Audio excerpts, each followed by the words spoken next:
감사합니다. 아멘.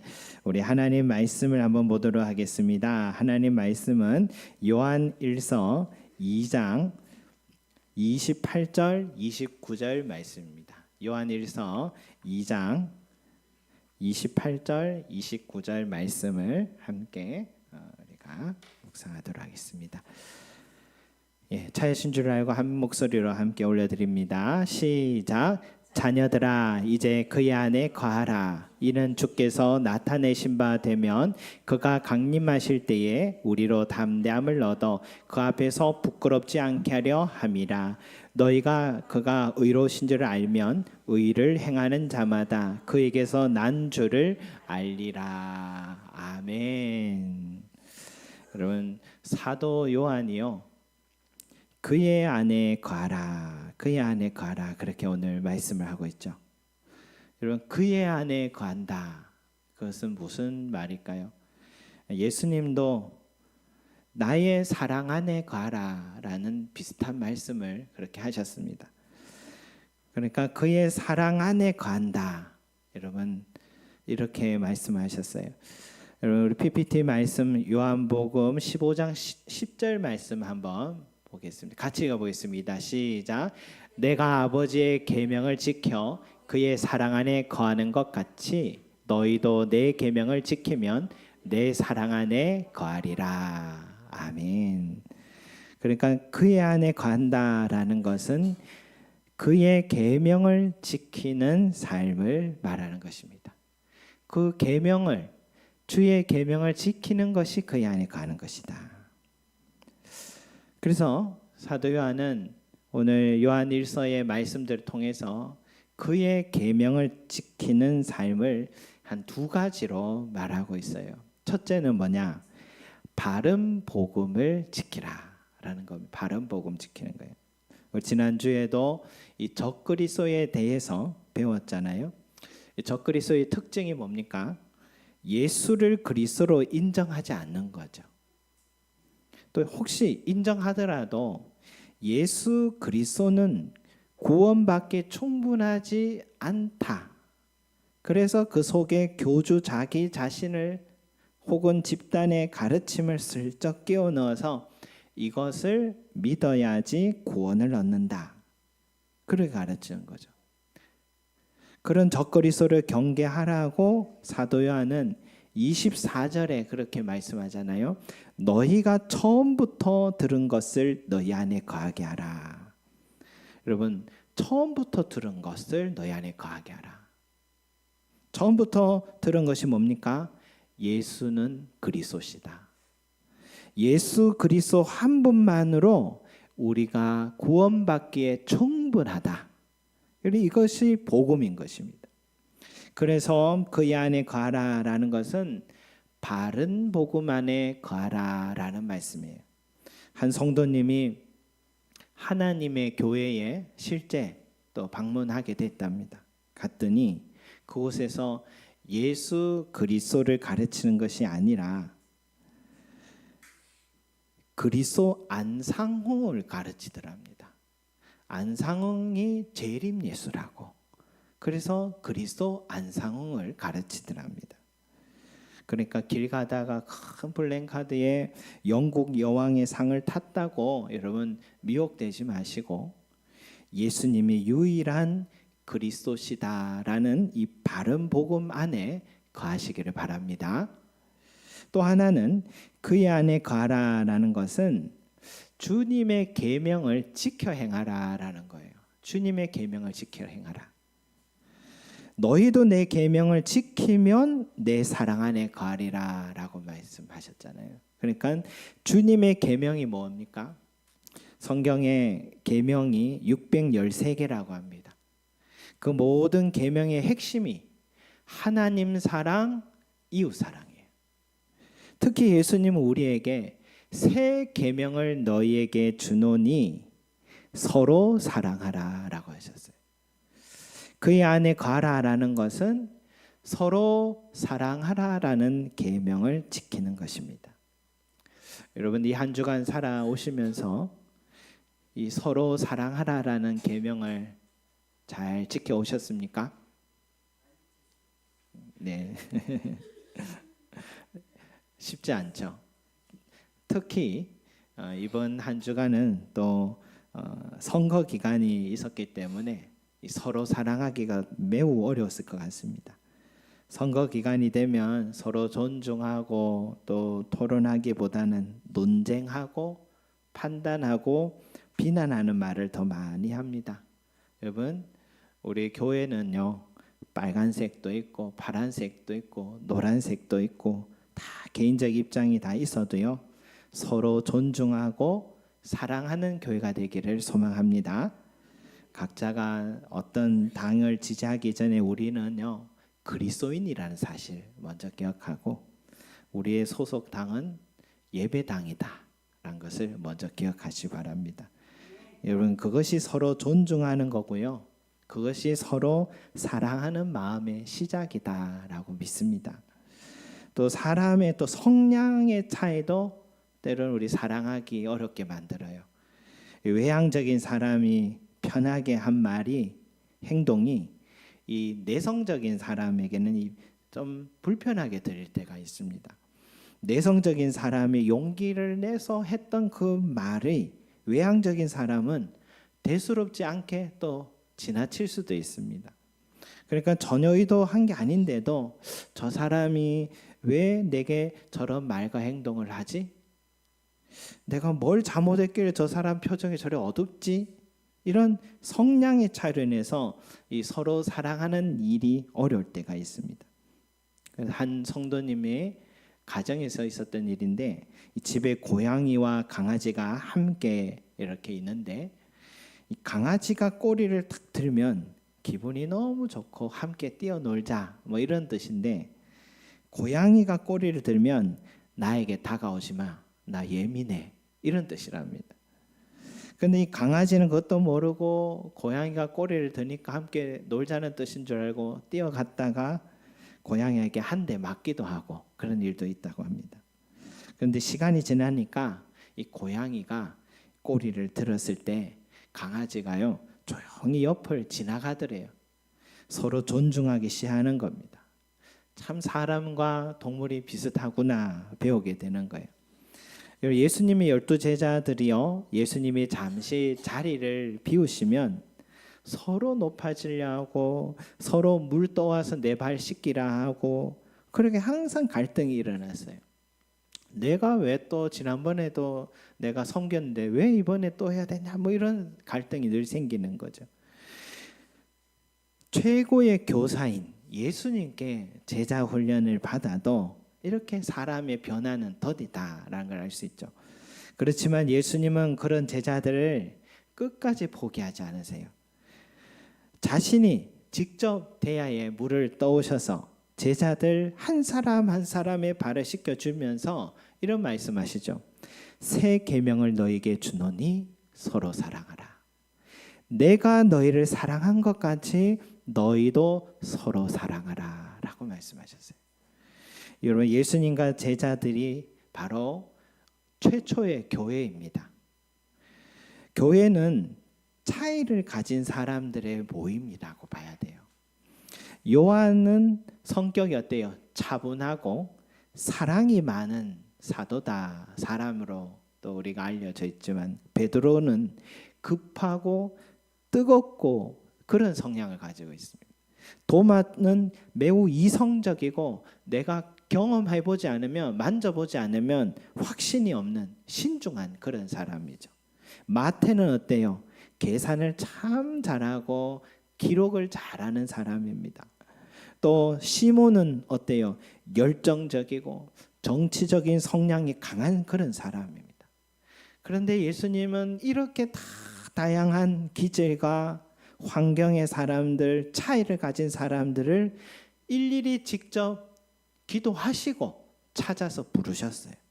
여러분, 그게 최초의 교회입니다.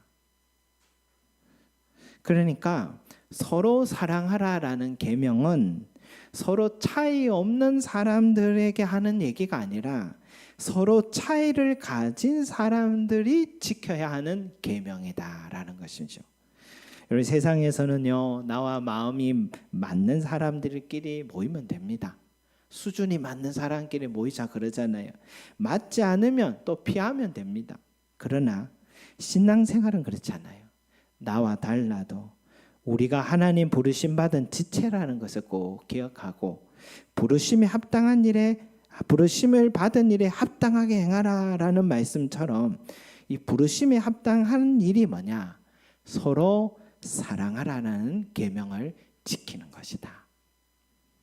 다락방 가족들 가운데 요즘 보이지 않는 성도가 있다면, 병원 중에 있는 성도가 여러분 생각이 나면, 또 시험이 들어있는 우리 성도가 내 마음에 자꾸 걸림이 있으면 한번 내가 연락하고 또 식사도 하자고 잔잔하자고 하면은 부담 없이 만날 수 있잖아요. 그렇게 섬기는 그 돌봄이 바로 그게 계명을 지켜 행하는 것이죠. 목회자와 순장도 돌봄이 필요한 성도가 있으면 어떻게 해요?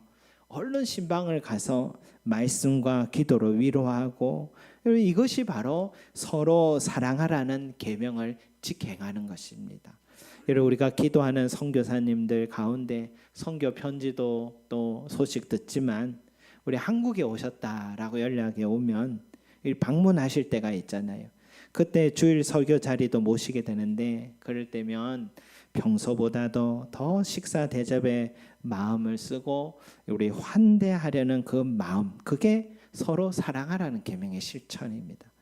또 때마다 선교사님이 오실 때면 또 우리 순장반, 우리 제자반에서 우리 가족과 식사라도 좀 하시라고 마음을 준비하시는 그 모습, 주님이 기뻐하신다라고 믿습니다. 그것이 바로 서로 사랑하라는 말씀을 지키는 것이지. 여러분, 그러면 우리가 사도 요한이 우리에게 그의 안에 거하라라고 말한 이유가 무엇이냐라는 거예요.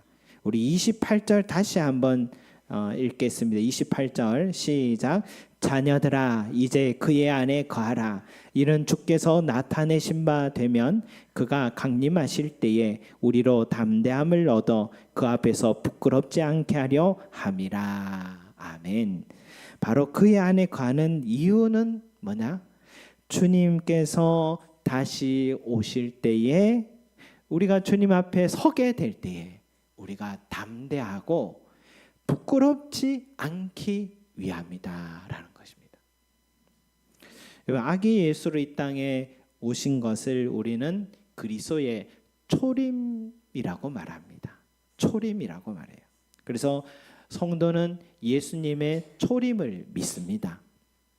그래서 사도신경에 이는 성령으로 잉태하사 동정녀 마리아에게 나시고라고 우리 믿음의 고백을 드리죠. 그리고 또 뭐라고 고백합니까?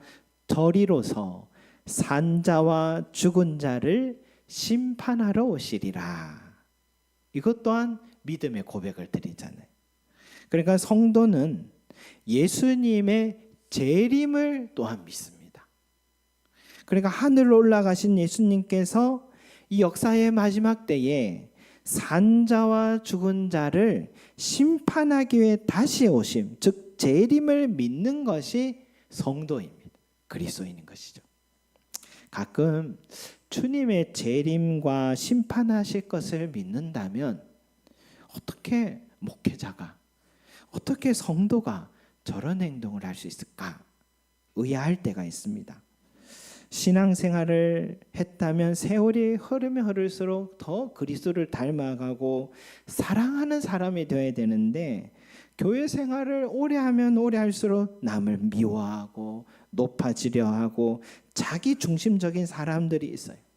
교회 안에서 수근수근 엉담하고 당짓기를 일삼고 분쟁을 일삼는 신자들이 있습니다.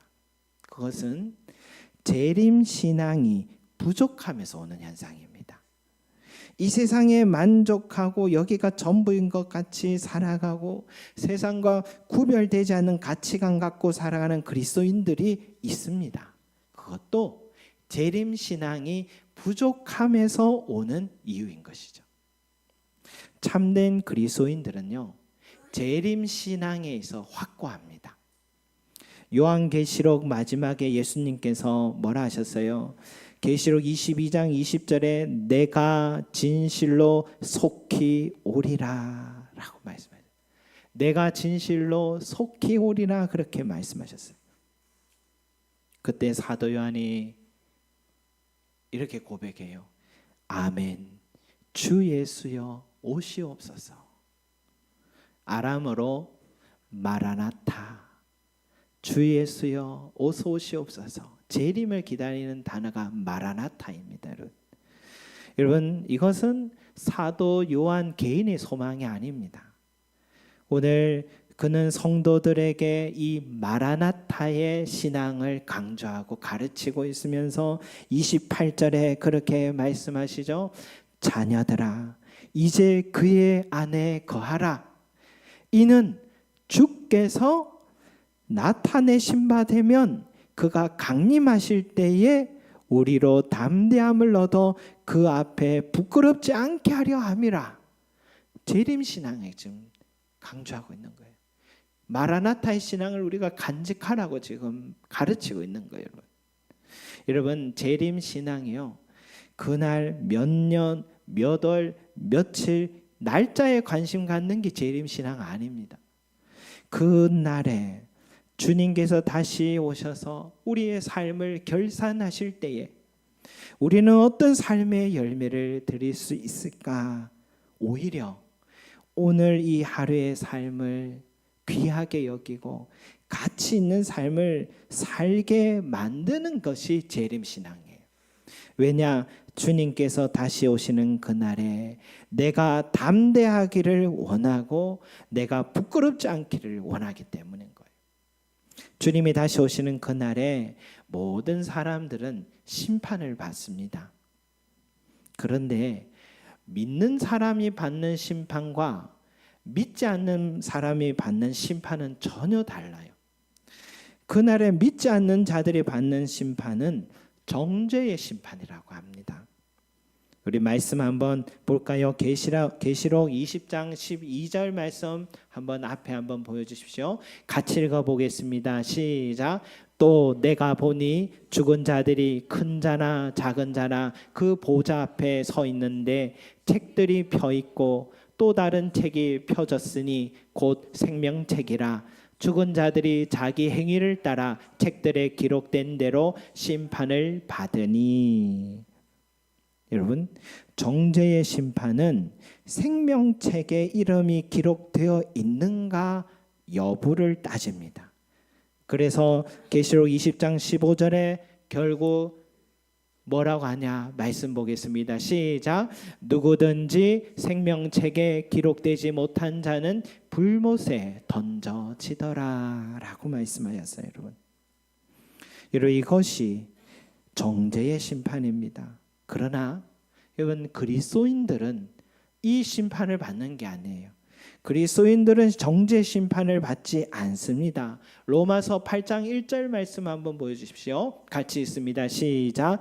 그러므로 이제 그리스도 예수 안에 있는 자에게는 결코 정죄함이 없나니 라고 하셨어요. 또 예수님도 이렇게 말씀하셨습니다. 한번 보여주십시오. 시작. 내가 진실로 진실로 너에게 이르노니 내 말을 듣고 또 나 보내신 이를 믿는 자는 영생을 얻었고 심판에 이르지 아니하나니 사망에서 생명으로 옮겨지리라. 아멘. 그러니까 여러분 내가 지금 그리스도인이면서도 혹시 내가 이렇게 살다가 참 변변찮게 살았는데 나도 죽음 이후에 영원한 불구덩이에 들어가는 건 아닐까? 여러분 두려운 마음이 찾아오거든. 오늘 이 로마서 8장 1절 그리고 요한복음 5장 24절 말씀을 통하여서 두려움을 떨쳐내시기 바랍니다. 구원의 확신 가지시기 바랍니다. 그렇지만 그러면 그리스도인도 그날에 심판을 받습니다. 근데 이 심판은 구원을 받느냐 받지 못하느냐 그런 판결이 아니고 예수 믿은 후에 나의 삶의 열매를 결산하는 그런 판결을 받습니다. 고린도서 5장 10절 말씀 한번 같이 읽어봅니다. 시작. 이는 우리가 다 반드시 그리스도의 심판대 앞에 나타나게 되어 각각 선악간에 그 몸으로 행한 것을 따라 받으려 함이라. 아멘. 그러니까 예수를 믿은 후에 이 땅을 살면서 하나님이 기뻐하시는 일을 행하고 서로 사랑하라라는 계명을 행한 사람에게 하늘나라에서 상급을 주시는 그런 판결을 내리신다라는 그런 말씀이에요. 그래서 마태복음 5장 12절에 이런 말씀 있죠. 기뻐하고 즐거워하라. 하늘에서 너희 상이 큼이라. 마태복음 6장 4절에는 은밀한 중에 보시는 내 아버지께서 갚으시리라. 마태복음 10장 42절에 내가 진실로 이르노니 너희에게 이르노니 그 사람이 결단코 상을 잃지 아니하리라. 누구에게 상 준다고요? 작은 소자에게 물 한 그릇 떠준 것도 결단코 그 상을 잊지 않으리라. 보라 내가 속히 오리니 내가 줄 상이 내게 있어 각 사람에게 그가 행한 대로 갚아주리라. 계시록 22장 12절에 말씀하셨습니다. 여러분 학교 생활할 때 열심히 공부하고 수고한 결과에 대해 많은 친구들과 또 부모님들 앞에서 졸업식 날 이 상을 받게 될 때 생각해 보면 그날은 그 학생은 어깨에 힘이 들어가고 담대하고 기대가 되고 즐거울 수밖에 없습니다. 예수님의 마지막 날 비유에도요. 신랑이 올 것을 알고 등불에 기름을 늘 준비해둔 5 처녀는 담대했습니다. 당당했습니다. 두려움이 없었어요. 언제 오셔도. 또 주인이 오셔서 계산할 때 달란트를 불려놓은 종들은 담대했습니다. 주인이 오실 날을 오히려 기다렸습니다. 여러분 그리스도인이 된 후에 주의 뜻을 위해 살고 사랑하며 살아간 사람은 그날은 기쁨과 감격과 담대한 날이 되는 것입니다. 그래서 사도 요한은 28절에 그런 말을 하죠. 그가 강림하실 때 우리로 담대함을 얻어 그 앞에 부끄럽지 않게 하려 함이라 말씀한 거예요. 그러나 여러분 우리는 번번이 깨닫는 것은 내가 하나님의 뜻을 행하려 하기보다는 거스를 때가 참 많다. 그런 내 자신을 볼 때가 많아요. 이 사랑하라는 말씀을 그렇게 들었는데 돌아서면 잊어버리고 도리어 미워하고 비판하는 말이 더 많은 내 자신을 보게 되죠. 왜 그럴까? 여러분 우리 자신에게는요 이 주의 계명을 지켜 행할 수 있는 능력이 없기 때문입니다. 물론 오늘 설교 들어서 아마 한 이틀, 한 3일 동안은 내 노력이 통할지도 모르겠습니다. 그러나 그날에 담대할 수 있고 부끄럽지 않을 수 있을 만큼 내가 주의 계명을 지켜 행할 역량은 부족한 것 인정해야 될 것 같아요. 그래서 사도 요한이 이런 권면을 또 하는 거예요. 29절 같이 읽어봅니다. 29절 시작. 너희가 그가 의로우신 줄을 알면 의를 행하는 자마다 그에게서 난 줄 알리라. 아멘. 여러분 그가 의로우신 줄을 알면 의를 행하는 자마다 그에게서 난 줄 알리라. 이게 무슨 말일까요? 의를 행한다라는 것은 서로 사랑하라는 계명을 지켜 행한다 이런 의미죠. 그에게서 난 줄 알리라라는 것은 뭡니까? 구원받은 하나님의 자녀가 되었다 이런 뜻이죠. 얼핏 보면 내가 계명 지킬 때 내가 사랑할 때 하나님의 자녀가 된다라는 어순처럼 의미처럼 보이지만 그런데 반대입니다. 내가 그리스도의 의를 힘입어서 하나님의 자녀가 되었기 때문에 내 삶에 열매가 맺어지는데 그게 사랑하는 삶이다 이런 의미예요. 내가 아닙니다. 내 안에 계신 그리스도께서 의로우시고 그리스도께서 내 안에 역사하시기 때문에 나는 의를 행할 수 있고 나는 서로 사랑하라는 계명을 지킬 수 있는 것입니다. 그래서 우리는 날마다 그리스도의 의로움을 의지해야 합니다. 그리스도의 능력을 의지해야 합니다. 우리는 날마다 이렇게 기도해야 돼요. 주여, 저는 그를 도저히 용서할 수 없고 나와 너무 달라서 그를 품을 수가 없고 사랑하라는 계명을 지킬 힘이 없습니다. 하지만 내 안에 주님의 성품, 주님의 사랑을 부어주셔서 그 영혼을 품고 사랑할 수 있게 도와주옵소서. 이렇게 기도해야 되는 거예요. 그러니 여러분, 나는 주의 계명을 지킬 수 없다, 번번이 실패한다, 단정 짓거나 포기하지 마시기 바랍니다. 나는 비록 할 수 없지만 내 안에 계신 그리스도는 할 수 있습니다. 그래서 바울이 내게 능력 주시는 자 안에서 내가 모든 것을 할 수 있느니라 말씀한 것입니다. 성도 여러분, 우리는 반드시 주님 앞에 서게 될 것입니다. 내가 살아있는 동안 다시 오실 주님의 재림을 맞이할 수도 있고요. 아니면 내가 먼저 죽어서 주님 앞에 설 수도 있습니다. 분명한 것은 우리는 다시 오실 주님을 기다리고 우리 삶의 열매를 결산할 날이 반드시 온다라는 사실입니다. 그날에 우리 각자의 행위를 통해 상급을 받게 될 것입니다. 그날은 그 누구보다 담대하시기를 소망합니다. 그날은 그 누구보다 부끄럽지 않고 정말 자랑스러운 날이 되시기를 소망합니다. 그러기 위해서 오늘 이 하루도요, 그리스도의 능력을 힘입어서 서로 사랑하라는 계명을 행하는 저와 여러분이 되시기를 소망합니다. 기도드리겠습니다. 사랑과 은혜가 풍성하신 아버지 하나님, 내가 속히 다시 오리라 라고 말씀하실 때에 아멘, 주 예수여 어서 오시옵소서 라고 고백한 이 요한의 고백, 그 재림의 신앙, 하나님 오늘 우리에게도 가르쳐 주었습니다. 주께서 강림하시는 날이 있다. 그날에 너희가 담대하기를 원하고 부끄럽지 않기를 원한다라고 말씀하셨습니다. 주여, 오늘 우리에게 이 재림 신앙 갖게 하여 주시옵소서.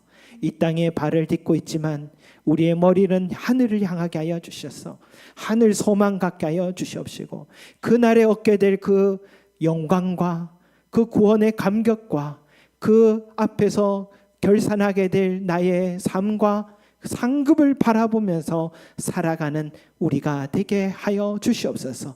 그래서 오늘 이 하루를 소중하게 여기게 하시고 오늘 내가 만나는 사람들을 소중히 여기게 하여 주시옵시고 그를 위해 기도하여 주게 하시고 그를 섬기게 하시고 사랑하게 하시고 주의 뜻 안에 이끌어 가줄 수 있는 돕는 자가 되게 하여 주셔서 하나님이여, 오늘 이 하루도 주의 계명을, 사랑의 계명을 심는 자들 될 수 있도록 우리 모든 성도들 축복하여 주시옵소서. 감사드리며 예수 그리스도 이름으로 기도드립니다. 아멘.